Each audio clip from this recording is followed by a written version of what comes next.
privilégio para nós, do Hospital Israelita Albert Einstein, estarmos mais uma vez aqui no PJCC, no qual nós temos muito orgulho de fazer parte. Cumprimento a todos os organizadores e gostaria de introduzir a nossa mesa, que tem como grande objetivo mostrar a vocês um pouquinho daquilo que nós achamos importante hoje, dentro da hematologia, estar sendo colocado para esse painel.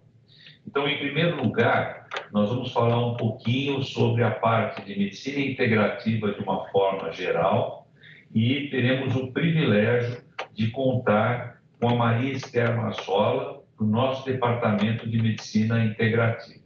Maria Esther, por favor. Boa noite, muito obrigada pelo convite, Dr. Nelson, muito obrigada aí a todo o pessoal por esse evento tão importante, tão bonito, compartilhando tantos conhecimentos com profissionais da saúde e com tantos pacientes. É uma alegria para mim poder compartilhar um pouco sobre a medicina integrativa, passando aqui pelas principais evidências no manejo de sintomas em pacientes oncohematológicos. A medicina integrativa é sempre importante lembrar, né? Ela não é medicina alternativa, ela visa complementar e integrar o tratamento convencional dos pacientes, oferecendo um cuidado centrado no paciente, com foco na pessoa como um todo, corpo, mente, espírito e também olhando a parte social do paciente, e ela é informada por evidências. O Centro de Oncologia e Hematologia do Einstein oferece esse serviço de forma pioneira. Fomos o primeiro hospital na América Latina a oferecer esse serviço lá em 2007. E a gente utiliza técnicas mente-corpo que visam proporcionar aos pacientes bem-estar, relaxamento, auxiliar no manejo de sintomas e também a gente ensina todas as práticas para que eles possam utilizá-las no seu autocuidado, que é bastante importante, né? Olhando também a medicina integrativa dá muito valor à autonomia do paciente.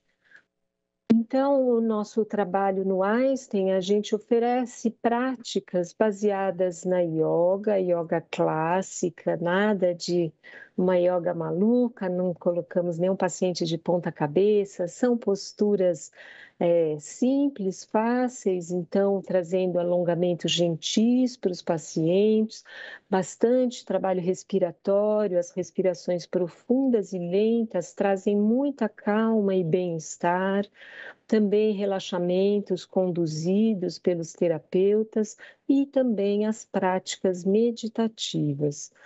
Oferecemos massagens leves, como a terapia de toque e a reflexologia.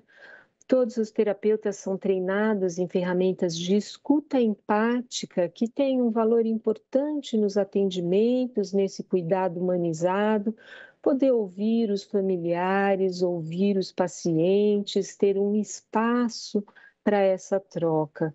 Também somos treinadas no cuidado compassivo, então trazer a compaixão para os cuidados em saúde, né? A gente ter esse olhar para diminuir o sofrimento e poder fazer algo para o bem da pessoa.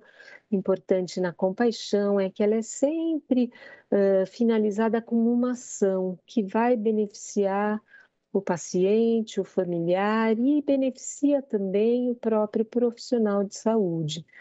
E nosso trabalho a gente oferece tanto para os pacientes como para os familiares, os acompanhantes que estão nessa longa jornada oncológica ou hematológica. Então, falando um pouquinho aí das evidências do uso das terapias integrativas, em 2018, a ASCO, ela ela veio endossar um guideline feito pela SIO, a Sociedade de Oncologia Integrativa Americana, um guideline trazendo as principais evidências de segurança e eficácia para o uso em pacientes com câncer de mama. E as principais evidências que eles trouxeram foi para a redução da ansiedade e estresse, o uso da musicoterapia, da meditação, da yoga. Em relação a transtornos do humor e depressão, a meditação, relaxamento, yoga, massagem e musicoterapia já têm evidências aí de segurança e eficácia também. Para melhorar a qualidade de vida, a meditação e a yoga são bastante importantes e para a redução de náuseas e vômitos induzidos por quimioterapia, temos bastante evidências do uso da acupressão e da acupuntura. Em 2000, agora, novembro de 2020, a ASCO, então, vai mostrar aqui uma colaboração agora grande com a SIO e eles vão publicar mais 3 guidelines até o ano que vem. Agora, não só câncer de mama, mas para a oncologia em geral, e vai trazer, então, as evidências de segurança e eficácia para usar essas terapias não farmacológicas, né, que são tão indicadas nos tratamentos oncológicos. Então, para a dor, outro guideline sobre o uso para fadiga e para ansiedade e depressão. Então, aqui trago uma meta-análise olhando aí para as terapias mente-corpo, em relação à fadiga, e temos mindfulness e o relaxamento com boas evidências bem eficazes na redução da fadiga. A acupuntura e a acupressão, que o Dr. Alexandre vai falar daqui a pouco para vocês, mais especificamente, e a massagem, as respirações de yoga também foram eficazes na redução da fadiga quando comparadas somente ao tratamento usual ou a grupos controles de lista de espera. E é interessante também que cada vez mais a literatura vem mostrando como essas terapias são importantes no autocuidado dos pacientes. Como eu já falei, essas técnicas podem ser aprendidas e os pacientes podem utilizá-las, né? Mesmo quando não estão mais hospitalizados, podem usar no dia a dia para o seu benefício, para a sua saúde, para beneficiar aí a sua jornada. Em relação à yoga, temos essa revisão sistemática que mostrou que, em relação ao manejo de sintomas para os pacientes oncológicos, analisaram 29 ensaios clínicos randomizados. Eles mostram que auxilia a melhorar o estresse, que é o estresse negativo, a fadiga, o sono, tem eficácia na melhora da qualidade de vida global. Ainda resultados limitados, mas as evidências vêm aumentando para ansiedade, depressão e dor. E alguns estudos indicam que a yoga traz melhorias nos resultados psicológicos dos pacientes, e olhem que interessante, também em relação à espiritualidade, que cada vez mais também vem ganhando evidências na literatura, mostrando a importância da espiritualidade para os pacientes, né? Uma intervenção importante aí na área da saúde. E a yoga sendo uma intervenção segura, de baixo custo, desde que seja oferecida por terapeutas treinados para trabalhar com os pacientes, principalmente os oncológicos e hematológicos, que requerem cuidados aí na segurança para se oferecer essa prática. Em relação à massagem, a gente também já tem evidências na melhora da náusea, fadiga, ansiedade, depressão e dor. E olhem que interessante, e um levantamento em 2016 mostrou que quase 85% dos centros oncológicos americanos já ofereciam massagem para os seus pacientes. Em relação aos pacientes com doenças hematológicas, a gente sabe que eles passam por longos períodos de isolamento, muito medo de infecções, e a massagem vem se mostrando uma ferramenta bastante importante para ser utilizada, então, atendendo essa necessidade de contato humano e de acolhimento que a massagem pode trazer. Então, a gente deve olhar para todas essas terapias, o rol é bastante grande de terapias integrativas, mas dentro da oncologia, hematologia, olhar para essas terapias que têm evidências científicas, sempre respeitar as tradições da onde elas vêm, os seus fundamentos, como a gente vai aplicar. Então, por exemplo, a yoga, que foi criada para adultos, a gente adapta ela para crianças com cuidado, com segurança. Mas, acima de tudo, sempre, a medicina integrativa vem lembrar a gente, é respeitar a pessoa, né? O que vai fazer sentido para cada pessoa em cada momento. Então, que a gente tenha essa pergunta sempre na cabeça, nós profissionais de saúde, o que é que cada paciente precisa em cada momento do tratamento, em cada momento da sua vida, e inclusive nos momentos de final de vida também, a gente pode oferecer muitas terapias para trazer acolhimento, relaxamento, calma e paz para os nossos pacientes. Agradeço muito a atenção e fico aqui à disposição para responder aí perguntas e comentários que vocês tenham. Maricela, muito obrigado por sua excelente apresentação e agradeço sua participação no nosso painel. Temos o privilégio agora de chamar o nosso colega Alexandre Masao Yoshizuma, que é acupunturista e faz parte do Departamento de Medicina Integrativa, para a sua apresentação. Bom, gostaria de agradecer a toda a comissão organizadora do 8º Congresso, Todos Juntos contra o Câncer. Né? É um grande prazer estar falando um pouquinho sobre a importância da acupuntura na medicina integrativa. Então, eu vou mostrar um pouquinho da história da acupuntura. Né? A gente sabe que os primeiros escritos apareceram nesse período aqui, que tem de praticamente 5.000 anos, né? E nós temos um livro muito importante chamado Neijing, e que acaba trazendo os primeiros conceitos teóricos da acupuntura. Então, é uma medicina milenar. É uma prática bem aceita na Ásia, né? E inicialmente encontrou grandes resistências no Ocidente.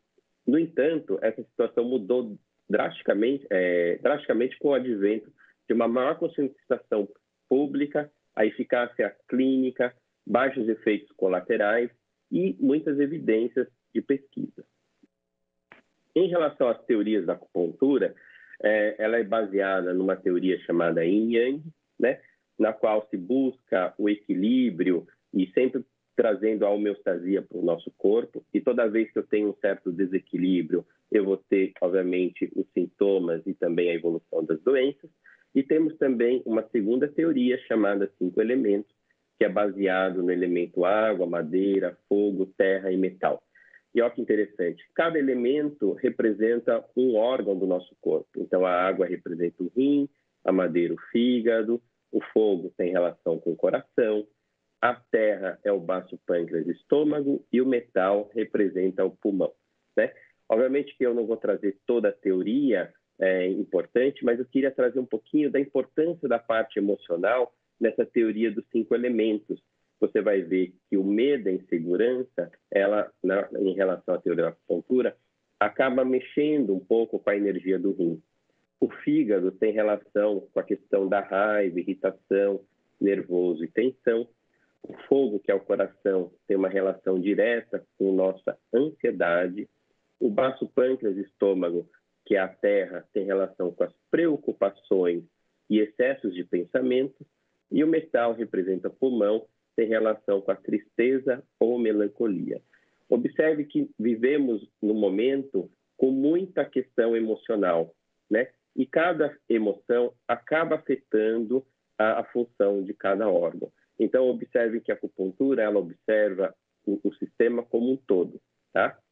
Bem, quando a gente fala dos benefícios da acupuntura no tratamento oncológico, é lógico que a gente não vai estar tendo ação direta sobre o câncer, mas sim sobre os sintomas relacionados a doenças ou ao seu tratamento, né? Então, vai destacar a questão da diminuição da intensidade da dor. A acupuntura acaba sendo uma opção muito importante no tratamento não farmacológico para dor, né? A melhora das limitações e desempenho das atividades diárias, a redução do consumo de medicamentos para dor e, obviamente, ajudando o paciente a retornar mais rápido ao trabalho, né? A gente sabe que a acupuntura é muito importante na redução de sintomas e efeitos colaterais da quimioterapia e da radioterapia, principalmente a questão de náuseas, vômitos e soluços. Melhora a resposta do organismo ao tratamento, então a gente ajuda o paciente a ter uma melhor adesão ao tratamento, aumenta a imunidade, né? Melhora da ausência da saliva causada por radioterapia, principalmente por cabeça e pescoço, que a gente chama de xerostomia. Auxilia na recuperação pós-operatória de cirurgia abdominal, favorecendo o retorno de movimentos intestinais. Diminuição de sintomas como falta de apetite e fadiga crônica, né? No auxílio do equilíbrio emocional, controlando a ansiedade e a insônia. A questão relacionada, por exemplo, ele ajuda na diminuição do medo, do estresse, da depressão e da ansiedade, e pode produzir efeitos sedativos e ansiolíticos. Aumenta a sensação de bem-estar e ajuda também na melhora da qualidade de vida. Então, quando a gente fala em termos de evidências sobre a acupuntura, existe essa publicação feita em 2018, mostrando quais são os sintomas e as doenças que a acupuntura tem uma grande evidência para a atuação. Então, nós temos desde uma alergia de rinite, náuseas e vômitos induzidos pela quimioterapia, as dores lombares crônicas, as dores de cabeça, dor pós-operatória, né? A questão de enxaquecas e osteoartrite de joelho. Então, você vai ver aqui que nós temos nesse trabalho, né, que a acupuntura possui evidência de eficácia moderada, forte, em 46 condições e é considerada segura nas mãos de profissionais devidamente treinados. Esse forte suporte científico é impressionante e útil para pacientes no contexto de um sistema de saúde convencional, onde quase metade de todos os tratamentos carece de evidência de seu uso. A acupuntura também é considerada econômica para uma série de condições em que há evidência disponível, né? E, comparativamente, para muitas condições, goza de maior evidência de que muitos tratamentos convencionais e é relativamente mais seguro. Pacientes, profissionais médicos e administradores de saúde podem ter certeza de que a recomendação de acupuntura para muitos pacientes é uma recomendação segura, econômica e baseada em evidência. Então, esse foi um trabalho publicado em 2018. Se a gente pesquisar no PubMed hoje e colocar a palavra acupuntura e oncologia, nós vamos ter, de 2018 a 2021, 52 meta-análises, né? Então, aqui eu tenho uma meta-análise importante mostrando a prevenção da náusea e vômitos induzidos por quimioterapia com acupuntura. Então, um protocolo para revisão sistemática e meta-análise. E nesse trabalho concluiu que a acupuntura ela tem evidências mais fortes da acupuntura para auxiliar o paciente no alívio de náuseas e vômitos induzidos por quimioterapia. Na verdade, em 2014, eles fizeram uma primeira meta-análise e, em 2020, fizeram uma segunda meta-análise em relação ao tratamento, então, da questão de náuseas e vômitos. Eu tenho aqui outra meta-análise que mostra a acupuntura para o tratamento da supressão da medula após a quimioterapia, né? E esse trabalho concluiu que a acupuntura fornece evidência para avaliar que a acupuntura como uma intervenção eficaz e segura para tratar e controlar a supressão da medula após a quimioterapia, né? Então, foi um trabalho publicado agora em agosto de 2020. Nós temos também aqui um outro trabalho bem interessante, que é a atuação da acupuntura no tratamento de soluços relacionados ao câncer, né? A gente sabe que os soluços são contrações involuntárias do diafragma, né, e dos músculos intercostais, que levam a contrações repentinas da glote.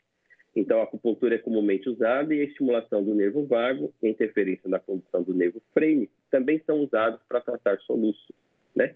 E aí esse trabalho conclui como uma revisão sistemática e vai fornecer evidência para avaliar a acupuntura como uma intervenção eficaz e segura no tratamento do soluço relacionados ao câncer.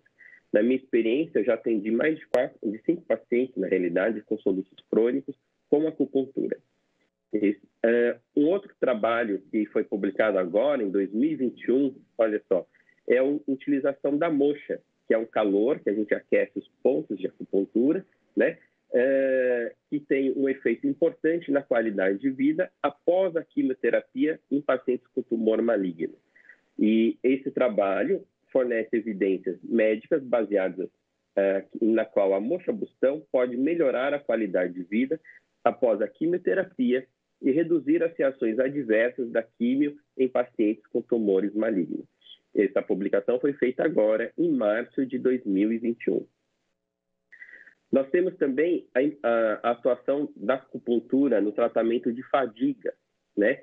Então, esse trabalho publicado em 2018, mostrando que a acupuntura melhora o quadro de fadiga, e nós temos também esse último trabalho publicado agora em 2021, que é uma meta-análise importante, que mostra a eficácia e segurança da moxa no tratamento da fadiga relacionado ao câncer, né?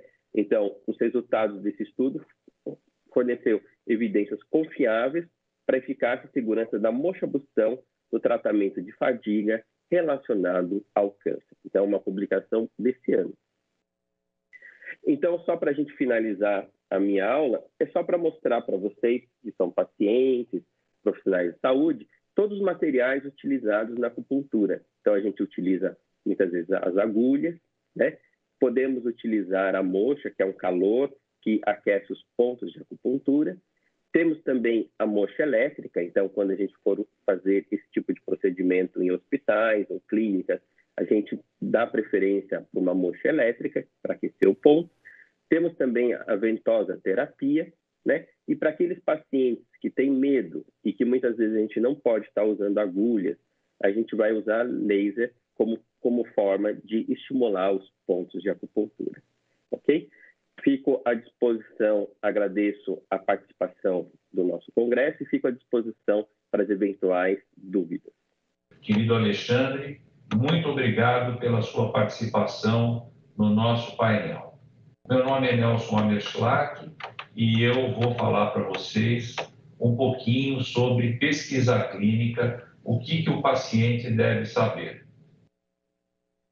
Então, eu acho que eu dividi essa apresentação em algumas partes. Eu vou primeiro contar para vocês uma história, que é a história da leucemia mieloide crônica, um caso de sucesso em pesquisa clínica que nós aqui no Hospital Clínico Albert Einstein tivemos o privilégio de participar.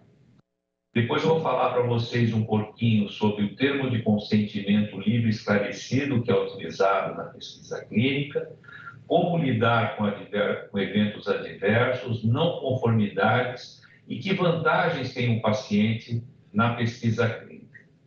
Então, começando falando um pouquinho de leucemia mieloide crônica, é uma doença que ocorre em 1 a 2 casos para cada 100 mil habitantes por ano, se constitui em 15% das leucemias em adultos, ocorre entre os 45 e 55 anos de idade e ela tem uma fase inicialmente crônica, que dura de 3 a 5 anos, depois ela parte para uma fase mais acelerada, que culmina numa fase blástica ou uma fase aguda dessa doença, que é já de difícil manejo.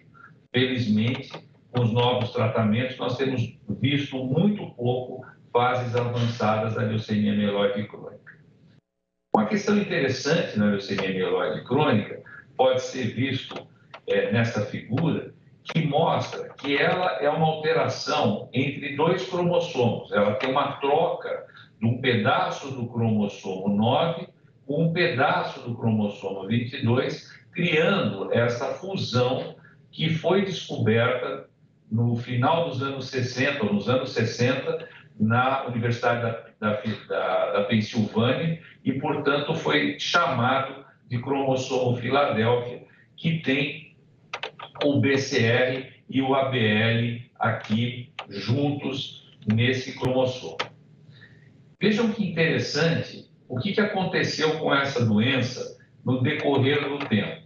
Quer dizer, em 1982, como vocês podem ver, essa curva de sobrevida era horrível. Quer dizer, dificilmente você tinha pacientes que sobreviviam aos 5 anos depois do diagnóstico dessa patologia.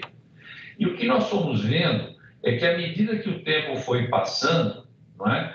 Principalmente com o advento do transplante de medula óssea, com o advento do interferon, o que nós acabamos vendo é que essa doença passou a ter cada vez uma sobrevida maior, e aí nós já vemos aqui, a partir então do ano 2000, que com o advento dos novos remédios, essa doença passou a ter uma sobrevida excelente e os pacientes, praticamente a grande maioria deles, tem uma sobrevida igual à das pessoas normais, aquelas que não têm a leucemia mieloide crônica. E por que isso ocorreu? Isso ocorreu porque até o ano 2000, a leucemia mieloide crônica era tratada com hidroxiureia, que só tinha um efeito sobre o controle do número de glóbulos brancos e no tamanho do baço. O interferon, com ou sem uma quimioterapia chamada citarabina, só dava 10% de respostas naquele cromossomo que eu mostrei para vocês, que é chamado cromossomo Filadélfia e que dá, então, a resposta citogenética. E o transplante de medula óssea era a única forma curativa. Ele tinha fase crônica, acelerada e blástica. Estudos uni- e multicêntricos de fase 1, que é aquele que a gente estabelece a dose de um medicamento. Fase 2, onde a gente avalia a eficácia e a segurança. E fase 3, onde a gente compara com o melhor tratamento, que foi o chamado estudo IRIS, mostraram que essa doença ela era mais efetiva do que o tratamento com interferon ou interferon com citarabina. E vejam que interessante, isso foi tão importante que quando os pacientes eram sorteados para estar no grupo do imatinib versus no grupo do interferon, esse braço do interferon se mostrou tão inferior que ele foi suspenso e todos os pacientes puderam então ser migrados para o grupo do imatinib, que tem sendo seguido até hoje. E o que se notou é que esses pacientes, que a gente esperava que a cada ano tivesse menos respostas, isso não aconteceu. E à medida que o tempo foi passando, nós vemos hoje que menos de 1% dos pacientes recidivam a cada ano com a sua doença. O Brasil participou do estudo fase 2 e participou do acesso expandido. Só que no Einstein, nós colocamos 70 pacientes nesse esquema.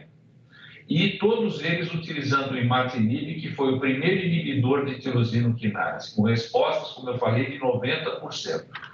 Nos Estados Unidos, o nosso colega Rango Kartagia, que é o chefe do departamento de leucemia e atualmente do chefe do departamento de hematologia do MD Anderson, ele cunhou o termo cura funcional. Significa que, enquanto você estiver tomando esta medicação, você está curado, ou pode estar curado. E hoje nós temos não só imatinib, como dasatinib, nilotinib, bosutinib e ponatinib, que dão conta das várias situações desta doença. Nós recomendamos que essa droga ela seja monitorizada quanto à sua resposta citogenética, que deve estar completa, quer dizer, alteração cromossomo em 6 a 12 meses. E depois nós, então, começamos a monitorar essa doença através de exames de sangue, por um exame muito mais sensível, que é chamado PCR. Quando ocorre, numa situação de menos de 5% de essa doença parar de ter resposta a esse tratamento, você pode procurar mutações. Mas nós só mudamos a terapia se houver alteração na resposta citogenética e não exclusivamente através da resposta molecular. Então, o que eu quis mostrar para vocês aqui é um caso de sucesso. Essas 70 pessoas que nós tivemos a oportunidade de colocar dentro desse tratamento, muitas delas, ou a grande maioria delas, ou mais de 90% delas, estão entre nós até hoje. E isso ocorreu em 1998. Isso significa que, muitas vezes, fazer parte de um estudo clínico pode ser uma oportunidade pela vida. O que nós temos que ter de cuidados ao entrar numa pesquisa clínica? A primeira é que toda pesquisa clínica envolve que um paciente seja informado do seu tratamento. Então, nós usamos o chamado termo de consentimento livre e esclarecido, né? E ele é a primeira etapa de busca de que esse paciente ele entenda do que se passa naquela pesquisa, e não basta ao médico entregar um documento todo escrito para o paciente assinar. Ele tem que explicar os riscos, os benefícios e as alternativas ao tratamento, com uma linguagem clara e acessível, utilizando estratégias mais apropriadas à cultura, à faixa etária, condição socioeconômica e autonomia desses convidados a participar da pesquisa. E eles têm que ter um tempo adequado para que eles possam refletir. Muitas vezes nós entregamos um termo de consentimento, pedimos para essa pessoa ir para casa, ler, e depois sim é que nós solicitamos que, uma vez que esse consentimento esteja bem entendido, ele seja assinado pelas partes. O outro conceito importante que vocês devem conhecer é o conceito de evento adverso. Qualquer pessoa que entra numa pesquisa clínica tem que ter o seu evento adverso, ou qualquer ocorrência que tenha com esse paciente, imediatamente reportada ou registrada, tanto para aquele indivíduo que está dando aquele medicamento, aquela indústria, por exemplo, que está cedendo o medicamento, ou o hospital, como ao Comitê de Ética Médica, que é aquele responsável por garantir que os direitos do paciente estão sendo preservados. Então, nós definimos evento adverso quando o participante apresenta alguma condição indesejável durante a sua permanência no projeto. E isso não necessariamente quer dizer, mesmo que ele seja grave, que isso tenha a ver com o remédio ou tenha a ver com o procedimento. Todo evento adverso deve ser registrado. Ele pode ser uma deficiência do paciente, ou uma incapacidade que seja temporária ou significativa, uma situação que requer uma hospitalização, alguma anomalia que o indivíduo venha a ter, ou, eventualmente, se ele teve um evento muito grave que teve que, eventualmente, interromper o seu tratamento. E isso deve ser imediatamente, de preferência em 24 horas, tem que ser comunicado ao CEP e à indústria farmacêutica. Por outro lado, uma não conformidade numa pesquisa não é necessariamente um evento adverso. É alguma coisa que se deixou de fazer por qualquer motivo, né? Ela pode ser séria ou não séria. Por exemplo, o paciente veio para uma consulta médica e essa consulta médica não foi registrada em prontuário. Quer dizer, isso não foi um evento adverso, mas foi uma não conformidade. Então, essas não conformidades, se elas são sérias, são aquelas que podem prejudicar o direito e bem-estar do participante, prejudicar a condição, o estado clínico do participante, causar dano, comprometer a integridade, a validade ou a credibilidade da pesquisa, ou ser resultado de uma má condução intencional ou conhecida por parte do investigador. Nesse caso, nós chamamos de não conformidade séria. E todas elas devem ser submetidas ao Comitê de Ética em Pesquisa. Então, qualquer problema no processo de obtenção do consentimento informado é considerado uma não conformidade e deve ser comunicada ao Comitê de Ética.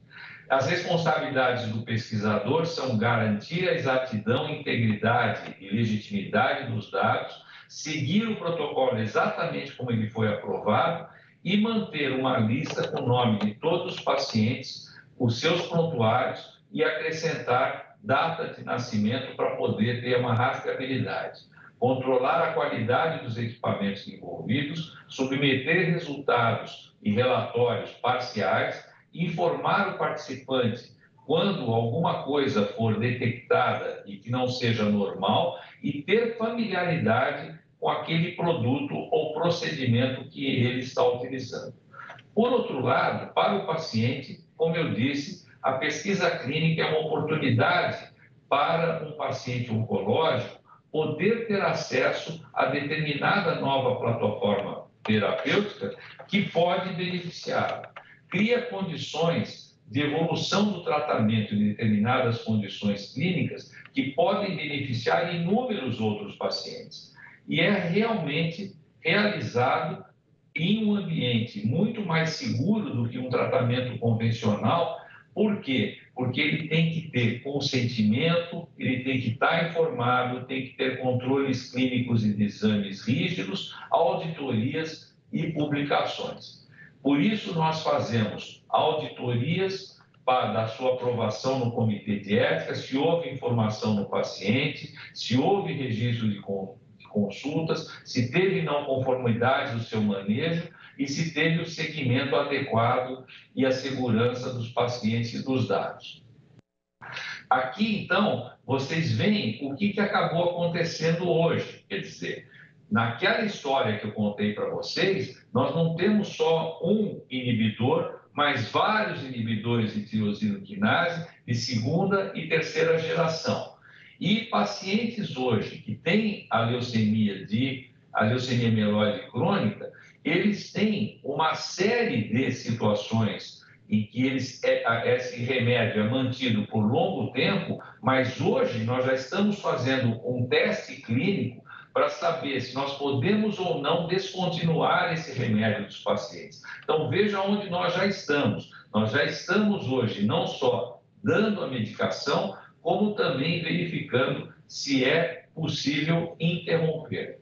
Então, em conclusão, pesquisa clínica é uma necessidade da ciência para o desenvolvimento de novos procedimentos e terapias. O paciente é fundamental nesse processo, ele deve ser devidamente informado, deve ter os mecanismos de controle e segurança, todos os dados devem ser registrados e o paciente pode desistir de uma pesquisa no momento em que ele quiser. Eu queria agradecer a todos pela atenção. Queria agora, então, convidar o meu querido colega João Carlos de Campos Guerra, que é nosso companheiro aqui do Departamento de Hematologia do hospital e que também é o responsável pelo setor de hematologia do Laboratório Clínico do Hospital Israelita Albert Einstein. O doutor João vai falar para a gente um pouquinho sobre trombose e câncer, que é um assunto muito importante e que nós não podemos negligenciar. Muito obrigado, João.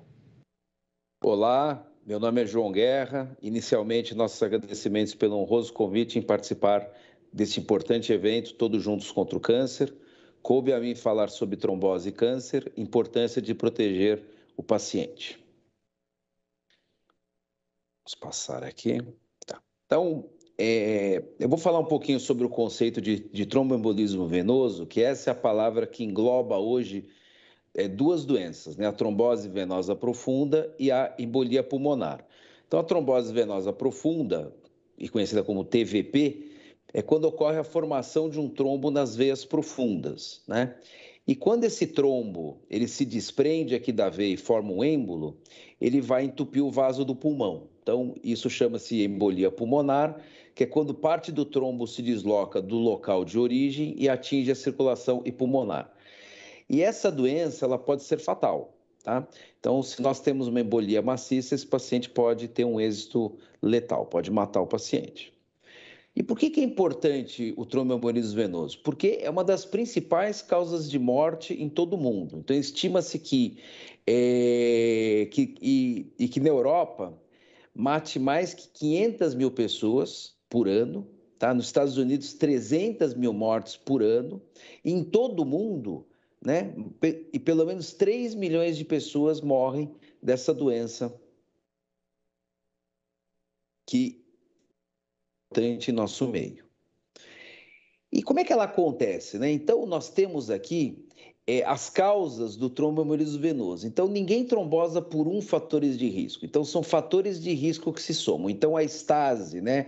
A imobilidade, o repouso, pacientes que têm varizes, pacientes que sofrem um trauma, que sofrem um procedimento cirúrgico, pacientes com alguma doença inflamatória importante, insuficiência cardíaca aguda, insuficiência respiratória, pacientes que fazem uso de catéter venoso central por necessidade de tratamentos, principalmente os pacientes oncológicos, e estados de hipercoagulabilidade, ou seja, causas hereditárias ou mesmo do ambiente que faz com que o sangue fique mais grosso. Então, nas trombofilias, que são causas hereditárias que nós temos, secundário a doenças oncológicas, ao câncer, gravidez e pacientes que fazem reposição hormonal. Então, quando nós somamos esses fatores de risco aliados ao paciente com câncer e doenças inflamatórias, esse paciente aumenta muito o risco de desenvolver o tromboembolismo venoso. Então, nós falamos que a trombose é uma doença multigênica e multifatorial.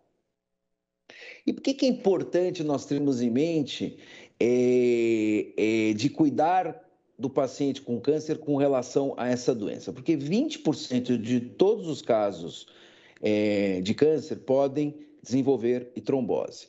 Nós sabemos que o paciente com câncer ele tem uma incidência 5 a 7 vezes maior do que a população em geral. Os pacientes com câncer ele tem 2 vezes mais risco de desenvolver a trombose no período pós-operatório. Os pacientes com câncer apresentam maior frequência de recorrência do evento trombótico, ou seja, de ter outro evento após um episódio inicial. E ele tem o maior risco hemorrágico com os tratamentos. E nós sabemos o quê? Que a trombose é uma das complicações mais frequentes no doente com doença neoplásica. E a segunda causa de morte nesses pacientes. Então, é muito importante essa complicação e essa doença. E no paciente com câncer que tem trombose, ele tem um pior prognóstico, ou seja, a doença dele tem uma evolução pior e aumenta a mortalidade. Por isso é importante nós termos em mente em avaliar precocemente os pacientes para fazer a profilaxia antitrombótica. E a história natural da doença, com relação ao risco do tromboembolismo venoso, é interessante. Aqui nós temos um gráfico que mostra o paciente desde o diagnóstico da doença oncológica, desde o diagnóstico do câncer, com relação ao tempo e decorrido desse diagnóstico. E aqui nós temos o risco de trombose num paciente que não tem câncer. Nós sabemos o quê? Que no diagnóstico nós já temos um risco aumentado do tromboembolismo venoso. O paciente, quando ele está em hospitalização, esse risco aumenta mais. Quando ele faz o tratamento quimioterápico, esse risco é muito importante. Quando a doença vai tendo uma remissão dessa doença, vai tendo uma resposta ao tratamento, esse paciente ele vai diminuindo o risco do tromboembolismo desse paciente. E esse risco aumenta, ele volta novamente quando o paciente tem o quê? Quando a doença volta nesse paciente e no paciente que apresenta uma doença mais evoluída, com mais acometimento e mais complicações desta doença. Então, é importante nós sabermos a história natural desse paciente para termos em mente o risco de trombose nessa população. Nós sabemos o quê? Que o tipo do câncer é importante com relação ao risco de trombose, então nós temos mais o câncer de pâncreas, de pulmão, mama, ovário e próstata, tá? E com doença metastática, esse risco aumenta muito mais. E nos pacientes com doença hematológica também, aqui nós temos o quê? 35 a 40% dos pacientes com o quê? Com doenças mediastinais, linfomas mediastinais, linfomas em sistema nervoso central, linfomas difusos de grandes células, linfomas de Hodgkin e linfomas não Hodgkin de uma maneira geral, onde a incidência do tromboembolismo venoso varia aqui de 15% até quase 60%. Então, é importante saber o tipo de doença para nós fazermos a profilaxia antitrombótica nesses pacientes. E nas leucemias também nós temos os riscos que, quando associado ao uso de catéteres, tratamento quimioterápico, esse risco ele vai aumentando. Então, é importante nós sabermos essa incidência para poder tratar esses pacientes. E por que essa doença é tão importante se nós temos drogas hoje, nós temos tratamento para isso? Então, aqui é um esquema da cascata e da coagulação que mostra o fator 10 e as drogas que inibem o fator 10, as drogas anticoagulantes, aqui nós temos as heparinas não fracionadas, as heparinas de baixo peso molecular, o fondaparinux, que são drogas que nós temos em nosso meio, a varfarina. Nós temos os inibidores diretos do fator 10, que é a rivaroxabana, a apixabana, edoxabana, e nós temos os inibidores de trombina, a dabigatrana. Então, por que com tantas medicações ainda nós temos essa doença ela é tão prevalente no nosso meio? Ou seja, por que acomete tantos pacientes e mata tantas pessoas? Então, isso é tão importante que foi criado um dia mundial de conscientização para o tromboembolismo venoso. Então, dia 13 de outubro, que é o aniversário desse médico patologista que descreveu a tríade de Virchow, que engloba os fatores de risco e para a trombose, nós fazemos campanhas educacionais com o objetivo de o quê? De aumentar a conscientização sobre a prevalência e os riscos de trombose, reduzir o número de casos não diagnosticados, aumentar a implementação da prevenção baseada em evidências, incentivar os sistemas de cuidados de saúde a implementar estratégias para garantir as melhores práticas para a prevenção, diagnóstico e tratamento dessa doença, com o objetivo de salvar vidas. Então, as principais sociedades médicas brasileiras e internacionais, elas estão engajadas nessa campanha. Aqui é o exemplo de algumas delas que estão ligadas à nossa área, a área da hematologia, da hemostasia e da trombose.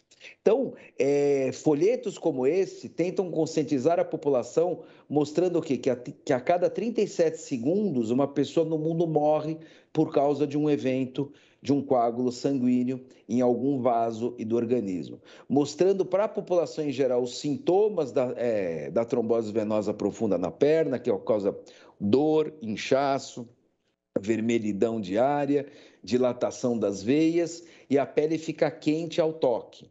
E também os sintomas da embolia pulmonar, falta de ar, dor no peito, aumento da frequência cardíaca, tosse com sangue e tonturas. Então, esses folhetos, eles também mostram o quê? Quais são os fatores de risco para a trombose, então voos longos, pós-procedimentos cirúrgicos, problemas cardíacos, gravidez, terapia hormonal, tabagismo, dieta não balanceada, sobrepeso e obesidade, desidratação, sedentarismo, então a falta de exercício e movimentação, histórico familiar e o câncer. Então, é importante essa conscientização, por quê? Porque apesar de tudo isso, nós sabemos o quê? Que 49% das pessoas não têm conhecimento sobre o que é o tromboembolismo venoso, sobre a trombose venosa profunda e o que é embolia pulmonar. Então, 4 entre 10 pessoas não conhecem essa doença. Então, a campanha desse ano é Olhos Abertos contra a Trombose, é uma campanha mundial da Sociedade Internacional de Hemostasia e Trombose, onde vários eventos vão ser realizados e com a distribuição de panfletos para para o médico, certo? Porque o médico, às vezes, ele também desconhece isso, então nós temos o quê? Que conscientizar a população médica, treinar essa população para identificar os pacientes com risco e também com folders, onde você coloca muito claramente que isso é um problema de saúde pública, certo? Onde nós temos o quê? Nós temos como identificar o paciente com risco, nós temos que o quê? Que saber quem é o paciente que deve receber a profilaxia antitrombótica e tentar identificar principalmente os pacientes em internação hospitalar, pacientes que vão submeter a procedimentos cirúrgicos, pacientes com câncer e pacientes com imobilização e prolongada. Então, é possível nós reconhecermos esse paciente, identificarmos esses pacientes e fazermos a profilaxia com aquelas medicações que eu falei anteriormente. Então, nós temos drogas anticoagulantes que são muito eficientes, tanto na prevenção como no tratamento dessas pessoas. E nós temos também folders e folhetos para a população em geral, explicando exatamente os sinais, os sintomas, como é que acomete essa doença, certo? E que a pessoa ela tem que ser proativa, né? Ela tem que procurar o serviço médico, ela tem que estar atenta quando ela tiver algumas desses sinais e desses sintomas e procurar uma orientação e uma ajuda o mais precoce e possível.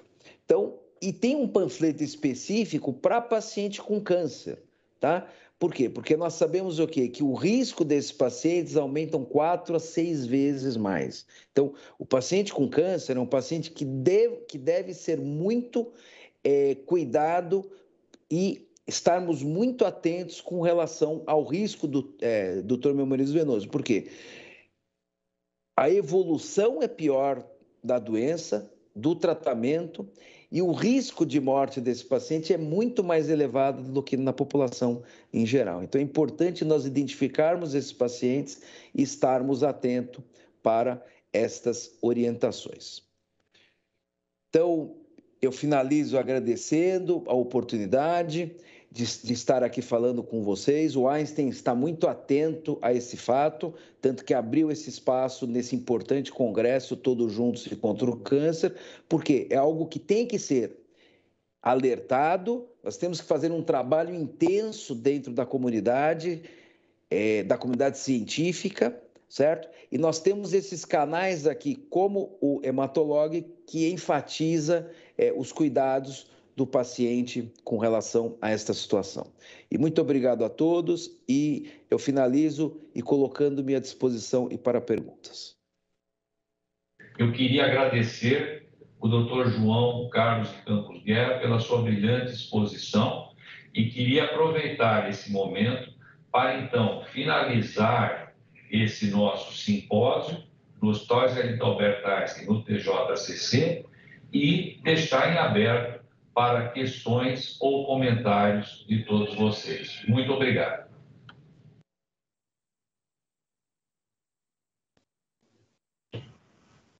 Olá, pessoal. Boa noite a todos. Inicialmente, nossos agradecimentos pelo honroso convite de estar aqui hoje. O Dr. Nelson Ramberslack está numa outra sessão, então ele pediu para nós conduzirmos, então, junto com o Dr. Alexandre Massal, junto com a doutora Maristela Azevedo, nós vamos tocar essa discussão e trazer as perguntas que as pessoas enviaram pelo chat. Então, eu tenho uma primeira pergunta aqui. Há contraindicações da massagem para algum paciente oncológico? Para mim, doutor João. É para você, Maristela. Bom, e pode ser para os dois, né? A gente vai colocando o debate aberto e tranquilo, e quem puder acrescentar as respostas, por favor. Sim, há contraindicação do uso de massagens fortes para o paciente oncológico. Sempre a massagem para esses pacientes tem que ser leve, suave, e nada também de manipulações fortes nas articulações, elas são contraindicadas. Lembrar que o mais importante para os nossos pacientes é o bem-estar e o relaxamento que essas práticas trazem, né? Então, não precisa ser massagem forte para que o paciente relaxe, tenha aí um momento de um espaço dentro dessa jornada que a gente sabe que em muitos momentos não é muito fácil, então que ele consiga receber esse acolhimento através da massagem para um momento de bem-estar, para um momento de acessar até esse sentimento de paz, né, interior, nesse momento aí que muitas vezes é conturbado. Então, sim, tomar cuidado. Aqui no Brasil, a gente ainda não está com uma regulamentação boa, está em andamento, mas nos Estados Unidos, sim, por exemplo, eu já fiz curso de massagem oncológica, existe a Sociedade de Oncology Massagem, então tem toda aí uma regulamentação muito grande nos Estados Unidos, e aqui no Brasil a gente está aí caminhando, né, para conseguir regulamentar essas práticas para que os profissionais sejam bem treinados e principalmente entendam o ambiente oncológico para atuar com segurança e eficácia. Excelente. Tem uma pergunta agora para o doutor Alexandre. Alguma das práticas integrativas mencionadas são oferecidas pelo SUS e planos de saúde como acupuntura? Sim, na verdade a acupuntura hoje, ela tem como especialidade médica, né? Então ela está no rol dos procedimentos médicos. Então os planos de saúde, eles precisam cobrir o tratamento com acupuntura. Então muitos planos não só têm médicos cadastrados que fazem acupuntura, assim como você pode pedir o reembolso do tratamento. E na rede pública, no SUS, por exemplo, em São Paulo, hoje nós acho que foram contratados acho, 50 médicos que fazem acupuntura hoje em várias UBSs, alguns centros de saúde, com atendimento gratuito. E isso também está espalhado também no Brasil todo. Então nós temos, por exemplo, em Florianópolis, em Recife, em Brasília. Então, em vários estados, hoje você consegue adquirir o tratamento gratuito com acupuntura via SUS. Excelente. A yoga, práticas integrativas, auxilia na adesão do tratamento? Se sim, seria pela melhora das dores físicas? Para você, Maristela. Uma ótima pergunta.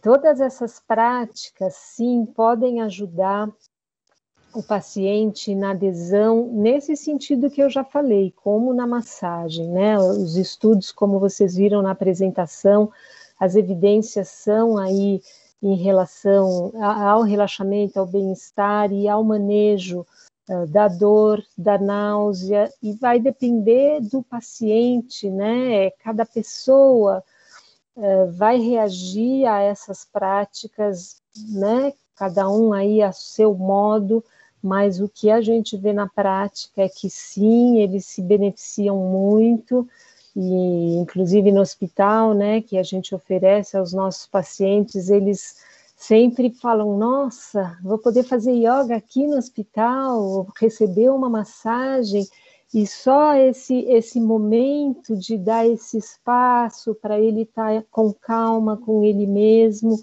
e a gente sabe que o estresse é enorme, né, nos pacientes e nos familiares também, então, com certeza, as práticas integrativas têm aí um benefício já muito bem descrito no manejo do estresse, que está relacionado aí a várias fases do tratamento.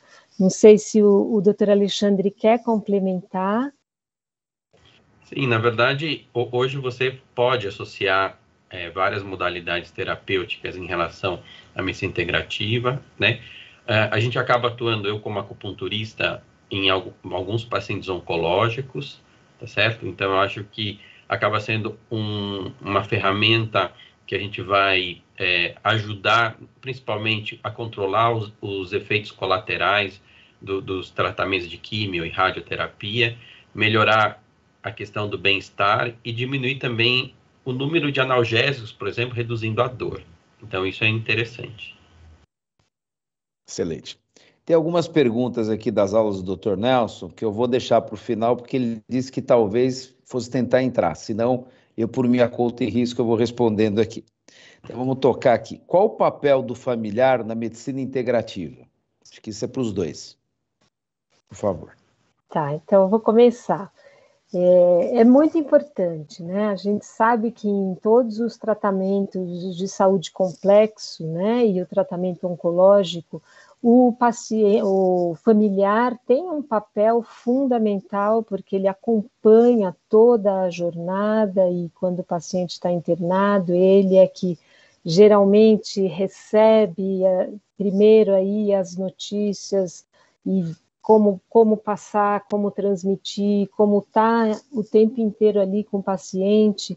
Então, a gente poder dar esse cuidado aos familiares e os acompanhantes. Então, a medicina integrativa realmente tem esse olhar ampliado, não só para o paciente, a gente consegue oferecer, então, para a família esse momento de bem-estar, de relaxamento, de poder respirar fundo, botar o pé no chão, estar no momento presente, até para conseguir entender melhor o que está sendo compartilhado por toda a equipe, pelos médicos, escolher a melhor forma de estar conversando com o paciente, estar fazendo essa troca.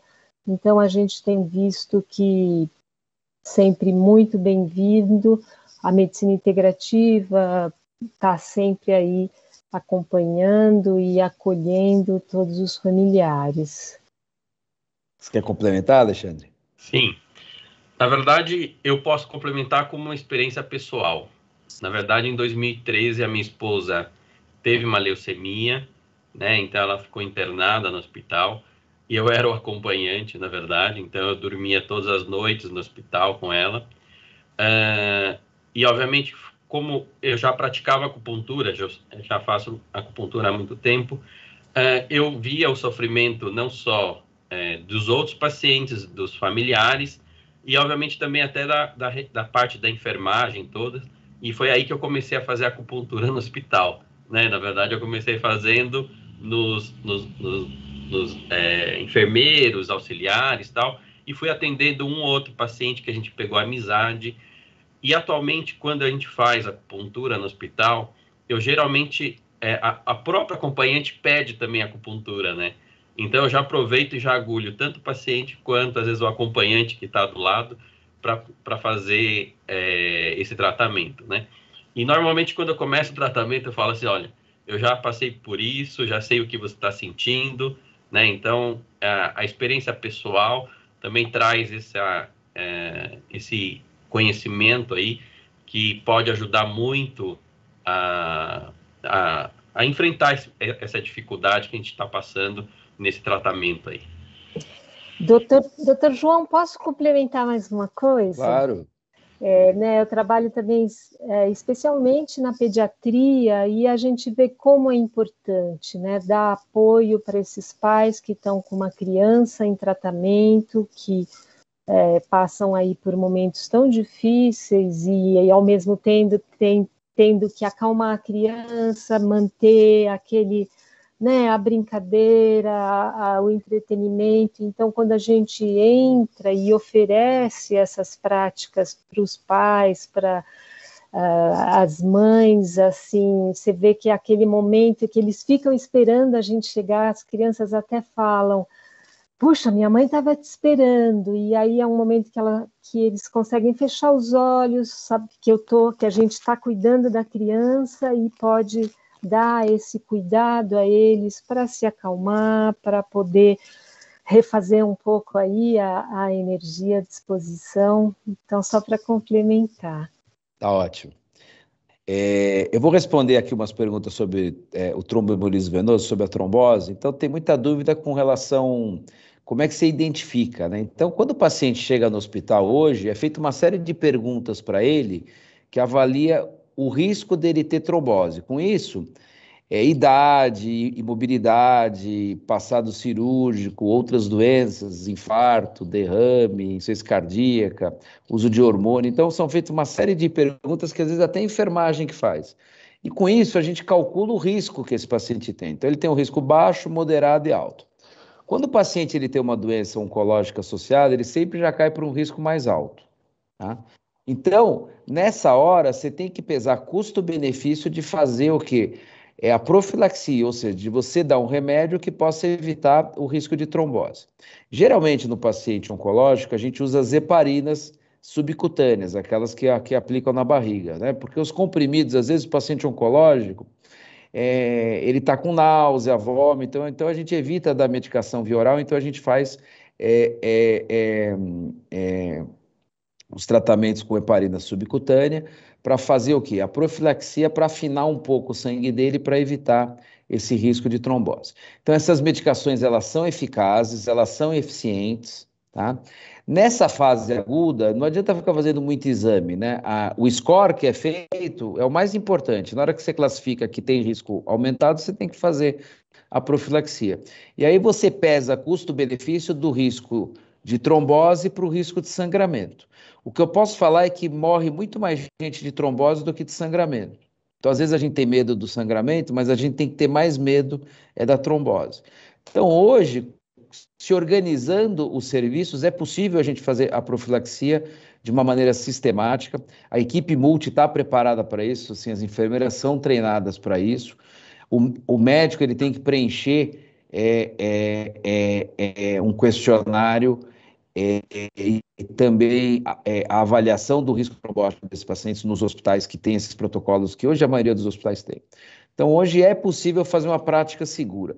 E esquecer que o risco de trombose não é só para o paciente que está no hospital, também para o paciente que está em casa também. Então, você faz o score de risco nesse paciente e se em casa, mesmo o paciente ambulatorial, se ele tem o risco de trombose, ele tem que fazer essa medicação. Então, é importante a gente começar a se conscientizar, né? Eu mostrei alguns números na minha apresentação que são números assustadores, né? Por quê? Porque existe um medo, às vezes, de dar o anticoagulante. Então, a gente tem que estar atento que a trombose é uma doença que mata muito, e no paciente com câncer, ela só mata menos do que a própria doença. Então, a gente não pode ter medo de fazer o tratamento anticoagulante. Então, continuando aqui com as nossas perguntas, eu achei interessante uma pergunta aqui com relação sobre a prática da medicina integrativa, como trabalhar na conscientização da medicina integrativa para controle da doença e bons impactos na economia. Como é que vocês lidam hoje com isso? Que já é uma realidade, né? A medicina integrativa, nos bons serviços, ela já está implantada. Como é que vocês lidam com isso? Muito boa também a pergunta, porque a medicina integrativa tem esse olhar para a prevenção, né? Tão importante aí para o controle, para evitar as doenças, para controlar. Então, a medicina integrativa se baseia, né, nos pilares do autocuidado, da atividade física, da alimentação equilibrada, higiene do sono, e todos os pilares do autocuidado vêm compor a medicina integrativa, né, essa visão da saúde integrativa, para trazer a pessoa para o centro do cuidado, e principalmente ela mesma ser ativa no processo de saúde dela e no processo de doença também. Mas a medicina integrativa vem crescendo muito e trazendo essa importância na prevenção, na conscientização dos riscos para a saúde e o que cada pessoa tem aí a possibilidade de fazer na construção da sua saúde, né? Infelizmente, a nossa cultura acabou colocando tanta responsabilidade no médico, como se o médico curasse tudo, mas esquece que é a pessoa que adere ao tratamento e que faz toda a parte dela no autocuidado para a prevenção e para poder desenvolver a própria saúde. Então, esse é o centro da visão da medicina integrativa. Quer complementar, Alexandre? Sim, então, na verdade, a acupuntura, ou mesmo a própria teoria, ela menciona todo os fatores de adoecimento que a gente acaba tendo. Então, eles valorizam muito o nosso estilo de vida, né?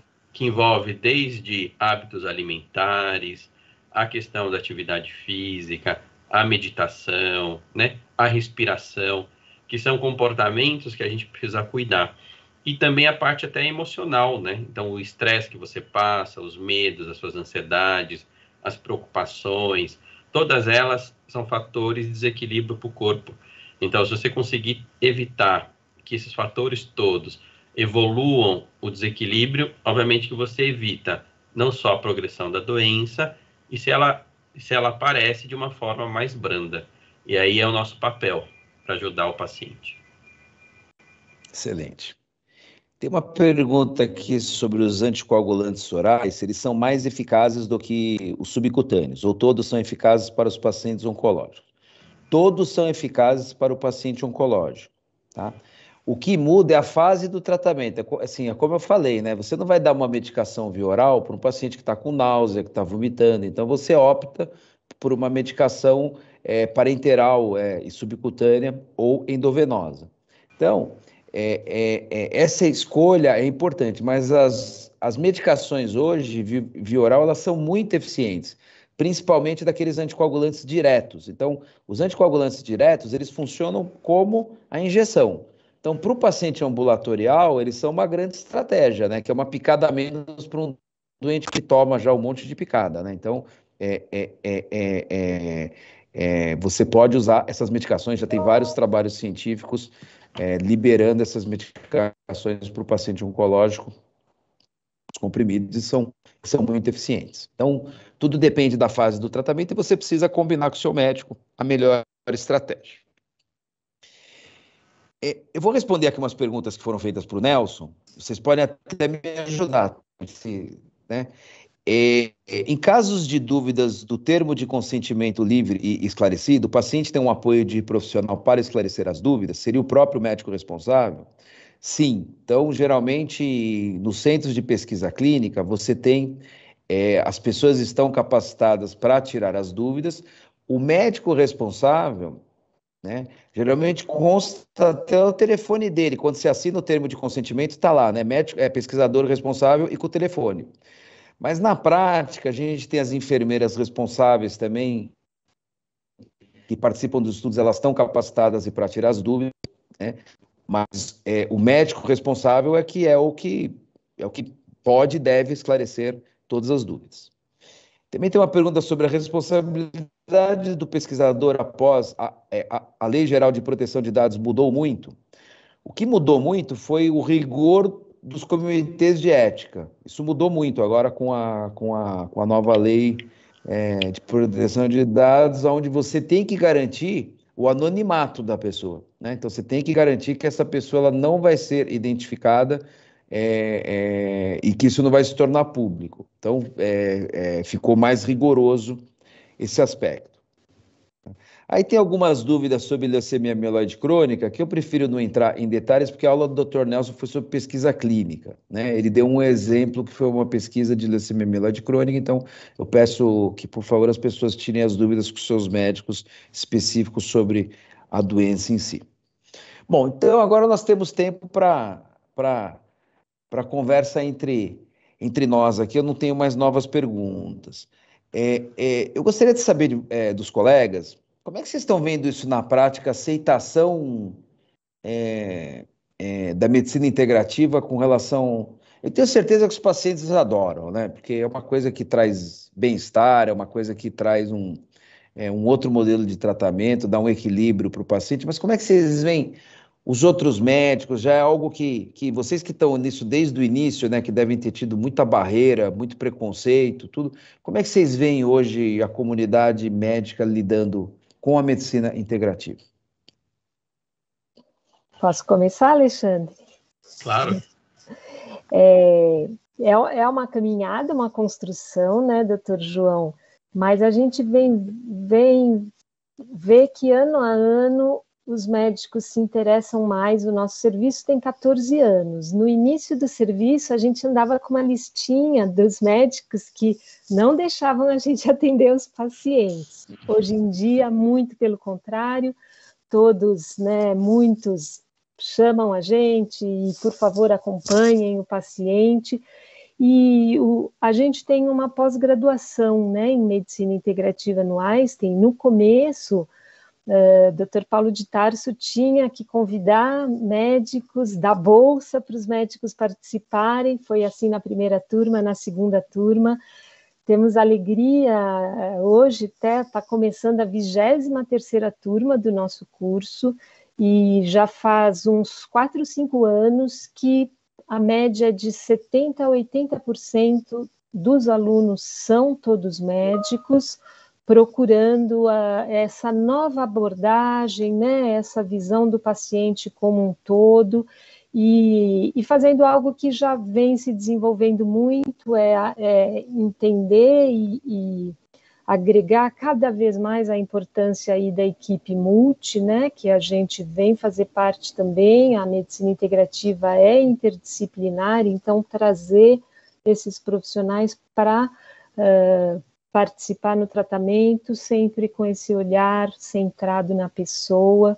Então, é um passo a passo. Nos Estados Unidos, na Europa, já eles têm uma caminhada mais longa do que a nossa, mas é com muita alegria que a gente vê, e mesmo no SUS, né, que cada vez mais está crescendo aí as práticas integrativas e complementares, podendo oferecer para a nossa, né, a gente sabe que a maioria da nossa população não tem poder aquisitivo para pagar uma aula de yoga, para pagar uma massagem, uma acupuntura.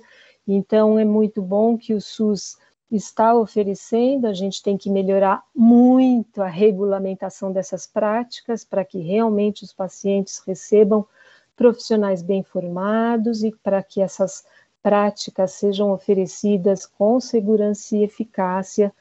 Mas estamos aí, a construção está andando e rapidamente até. Isso é verdade. Na verdade, é um desafio para a gente. Quando eu me formei há mais de 20 anos atrás e decidi que eu ia fazer acupuntura, muitos colegas de turma acharam que eu ia abandonar a medicina, né? E era visto como uma forma muito, não muito positiva o fato de fazer acupuntura. Desde 95 já é uma especialidade médica, desde 2002 tem residência médica em acupuntura, e atualmente eu vejo pelo número de pacientes médicos que eu acabo atendendo, né? Então, são médicos que procuram também esse tratamento, isso é muito legal. Então, diariamente, quando eu vejo a minha lista diária, tem pelo menos uns 4, 5 médicos que eu atendo diariamente. Então, isso observa a procura e a abertura da cabeça das pessoas em relação a esse tipo de tratamento de medicina integrativa. Porque a nossa medicina ficou tão especializada e que hoje, para cada sintoma, praticamente você vai ter um especialista hoje, né? Então, essa de olhar o paciente como um todo é muito interessante e é muito importante hoje para os pacientes. Bom, nosso tempo ele está encerrando. Eu gostaria muito de agradecer a doutora Maria Esther Azevedo, doutor Alexandre Massal. Foi excelente, a mesa foi uma mesa muito útil, né? Porque eu falo que a gente tem a sensação do dever cumprido quando a gente fez algo útil para o paciente, né? Porque nós estamos aqui para tentar ajudar, e quando não pode ajudar, tentar e minimizar todos os efeitos e toda essa carga que é o diagnóstico e o tratamento do câncer, né? Então, acho que foi muito bacana essa mesa, e o que eu finalizo, converse com o seu médico, né? Para o paciente, converse com o seu médico, converse abertamente sobre novos tratamentos, sobre novas opções, tá? Sobre as complicações. Eu acho que a comunicação, ela e a parte educacional é o mais importante para o sucesso do tratamento, eu falo, né? Eu falo que um paciente, quando ele está bem orientado, bem consciente, ele está entendendo o que está fazendo, é um paciente que ajuda muito no resultado do tratamento dele, né? Então, converse com o seu médico e esteja aberto para essas novas terapias. Achei ela da Magister sensacional, do Alexandre também, é uma coisa que a gente precisa divulgar. A gente tem que estar apoiando, porque cada vez mais tem evidências científicas da importância da medicina integrativa em nosso meio. Também a aula do Dr. Nelson, muito importante a questão da pesquisa clínica, porque nós só vamos ajudar a crescer, a melhorar os dados, a ciência, se a gente puder participar das pesquisas clínicas. Então, os pacientes que tiverem oportunidade, participe, né? Tem muita terapia nova vindo, né? As doenças oncológicas, elas experimentam um avanço tecnológico tremendo, né? Então, eu faço hematologia há mais de 25 anos, assim, mudou a história de muitas doenças, então a gente vive uma verdadeira revolução, tanto das terapias farmacológicas, como também das terapias não farmacológicas, né, e adjuvantes. Então, converse com o seu médico e estejam conscientes e cientes das opções terapêuticas. Então, muito obrigado, agradeço a todos, uma boa noite a todos. Boa noite. Boa noite.